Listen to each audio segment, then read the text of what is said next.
नमस्कार, आप देख रहे हैं 4 PM और मैं हूं अभिषेक मिश्रा। बिहार के मुख्यमंत्री नीतीश कुमार की पार्टी जेडीयू में बहुत हलचल है। हलचल नीतीश के करीबी नेता को करीने से किनारे लगाए जाने को लेकर भी है। हलचल एक राजनीतिक दल के जेडीयू में विलय को लेकर भी है और हलचल नीतीश कुमार के बेटे निशांत के राजनीति में एंट्री को लेकर भी है। खैर, पहले बात करते हैं उस घटनाक्रम की जिसने ये सवाल छोड़ दिया है कि नीतीश कुमार की पार्टी को नीतीश कुमार ही चला रहे हैं या जेडीयू अब संजय झा और ललन सिंह जैसे नेताओं के कंट्रोल में है। सवाल यह भी है कि जेडीयू पटना के रिमोट से चल रहा है या दिल्ली के रिमोट से। दरअसल कभी जेडीयू के बड़े नेता रहे और कम से कम नीतीश कुमार के बेहद खास रहे केसी त्यागी को लेकर जेडीयू ने आज ये ऐलान कर दिया कि वे पार्टी में हैं या नहीं, यह पार्टी के कार्यकर्ताओं को नहीं पता। बयान जेडीयू के राष्ट्रीय प्रवक्ता राजीव रंजन प्रसाद का था। उन्होंने यह भी कहा कि उनके बयानों से पार्टी का लेना देना नहीं है। दरअसल केसी त्यागी ने नीतीश कुमार को भारत रत्न देने की मांग की थी। उनके बयान को किसी भी चश्मे से देखें, चाहे जितनी बारीकी से देखें, इस बयान में कोई अनुशासनहीनता नजर नहीं आती। सवाल यह है कि केसी त्यागी के इस बयान पर जेडीयू की इतनी कठोर प्रतिक्रिया क्यों? कि वे पार्टी में हैं या नहीं, ये आम कार्यकर्ताओं को नहीं पता। तो क्या जेडीयू ने आज आधिकारिक रूप से केसी त्यागी को मार्गदर्शक मंडल में भेजे जाने का ऐलान कर दिया? क्या इस फैसले में नीतीश कुमार की मर्जी शामिल है या इस नई जेडीयू में नीतीश कुमार को बताए बिना भी फैसले लिए जाते हैं?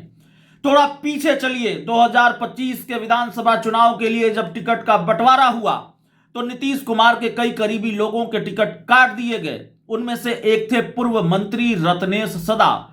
नीतीश कुमार को जानकारी मिली तो कहा जाता है उन्होंने पार्टी के एक बड़े नेता को न सिर्फ फटकार लगाई बल्कि पार्टी का फैसला बदला और रत्नेश सदा को टिकट भी मिला। मतलब नीतीश कुमार की मर्जी के बिना पहले भी जेडीयू में फैसले लिए गए हैं। सवाल यह है कि केसी त्यागी को जेडीयू से पूरी तरह से अब आउट मान लिया जाना चाहिए। दरअसल केसी त्यागी ने कई बार ऐसे बयान दिए जो नीतीश के सिद्धांतों की अवहेलना तो नहीं करते हों लेकिन बीजेपी को असहज जरूर करते थे। तो क्या अब जेडीयू का बीजेपी करण हो गया है? अब भाजपा से इतर राय रखने और उसे खुलकर व्यक्त करने वाले जेडीयू के किसी नेता की खैर नहीं, चाहे वो केसी त्यागी जैसा बड़ा नेता क्यों न हो। तब तो सवाल यह भी है कि जेडीयू अगर इस रास्ते पर चल पड़ी है कि भाजपा को नाराज नहीं करना है तो फिर जेडीयू के अंदर किस तरह का तूफान आने वाला है।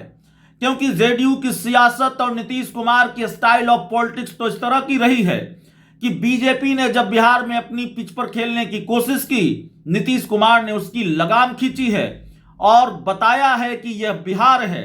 एक बड़ा उदाहरण, जब नीतीश कुमार ने प्रधानमंत्री तब के गुजरात के मुख्यमंत्री नरेंद्र मोदी को बिहार में बीजेपी के प्रचार के लिए नहीं आने दिया था। क्या यह मान लिया जाए कि नीतीश के हाथ से अपनी पार्टी और बीजेपी दोनों की लगाम छूट चुकी है? पार्टी ललन सिंह या संजय झा चला रहे हैं और जेडीयू में बहुत कुछ अब बीजेपी भी तय करने लगी है। ऐसी स्थिति परिस्थिति में तो जेडीयू में बड़े विस्फोट की गुंजाइश भी है और अंदेशा भी है। पूरी की पूरी जेडीयू उस रास्ते का मुसाफिर बनने को तैयार नहीं है जो जेडीयू के कुछ बड़े नेताओं ने तैयार किया है।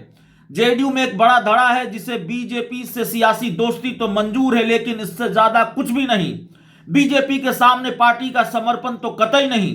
पार्टी का एक बड़ा धड़ा तो उन्हीं से नाराज है और रहा है जो इस वक्त जेडीयू को कथित तौर पर चला रहे हैं। ऐसे में संकट यह है कि यह मैसेज मुकम्मल तौर पर पार्टी के नेताओं और कार्यकर्ताओं के बीच चला गया कि जेडीयू अब नीतीश कुमार की जेडीयू नहीं, तो फिर संकट भीषण होगा और डैमेज कंट्रोल मुश्किल होगा। बीजेपी की नजर नीतीश कुमार की जमा पूंजी पर है। जमा पूंजी मतलब जेडीयू का लौ कुश वाला वोट बैंक। सम्राट चौधरी और उपेंद्र कुशवाहा जैसे नेताओं पर खास मेहरबानी दिखाकर बीजेपी इस जमा पूंजी पर कब्जे की कवायद में पहले से जुटी रही है और अब यह चर्चा बिहार के राजनीतिक गलियारों में जंगल की आग की तरह फैली है कि जेडीयू के कुछ बड़े नेताओं पर पीएम मोदी और गृह मंत्री अमित शाह खूब मेहरबान हैं। शायद इसके पीछे का मिशन यही है कि नीतीश के वोट बैंक को बीजेपी के साथ शिफ्ट किया जा सके। बीजेपी के राष्ट्रीय अध्यक्ष जेपी नड्डा कह चुके हैं कि क्षेत्रीय पार्टियों को खत्म होना होगा। सवाल सिर्फ कहने का नहीं है, भाजपा ने करके भी दिखाया है। उदाहरण महाराष्ट्र भी है और बिहार भी है। चिराग पासवान की किस्मत अच्छी रही, वो संभल गए और उन्हीं के चाचा पशुपति पारस इस बात का उदाहरण बन गए कि बीजेपी का कांटा पानी नहीं मांगता। खैर, बात केसी त्यागी से शुरू हुई है तो दूर तक जाएगी ही। देखना होगा केसी त्यागी के मार्गदर्शक मंडल में भेजे जाने के बाद पार्टी में किस तरह का भूचाल मचता है और आगे किसकी बारी है। तो ये चीजें जनता दल यूनाइटेड में चल रही है, ये जेडीयू की कहानी है, ये जनता दल यूनाइटेड की कहानी है, ये नीतीश कुमार की पार्टी जेडीयू की कहानी है। जेडीयू का मतलब जनता दल यूनाइटेड। जेडीयू क्या जनता दल डिवाइडेड बनने की राह पर है। और सबसे बड़ा सवाल आज के घटनाक्रम ने यही छोड़ा है, केसी त्यागी को लेकर अगर यह ऐलान हो गया कि वो पार्टी में है या नहीं, ये पार्टी के आम कार्यकर्ताओं को नहीं पता, तो क्या ये मान लिया जाना चाहिए कि भाजपा से इतर राय रखने वाले या भाजपा को असहज करने वाले बयान देने वाले नेता जेडीयू में किनारे लगा दिए जाएंगे? क्या ये मान लिया जाना चाहिए कि जनता दल यूनाइटेड में फैसले अब सिर्फ नीतीश कुमार नहीं लेते बल्कि पार्टी के दूसरे बड़े नेता भी लेते हैं? क्योंकि मेरी अपनी समझ यही कहती है कि अगर फैसले नीतीश कुमार की मर्जी से हुआ होता तो कम से कम केसी त्यागी किनारे नहीं लगाए जाते। चाहे जितनी बारीकी से देखेंगे, चाहे जितने चश्मे आप ले आएंगे, केसी त्यागी का बयान अनुशासनहीनता के दायरे में दूर दूर तक नहीं आता। यह कहना कि मुख्यमंत्री नीतीश कुमार को भारत रत्न मिलना चाहिए, ये कौन सी अनुशासनहीनता है? तो जाहिर है सवाल कई हैं और केसी त्यागी को मार्गदर्शक मंडल में भेजे जाने के पीछे खेल दूसरा है जो धीरे धीरे खुलेगा। बहुत बहुत धन्यवाद।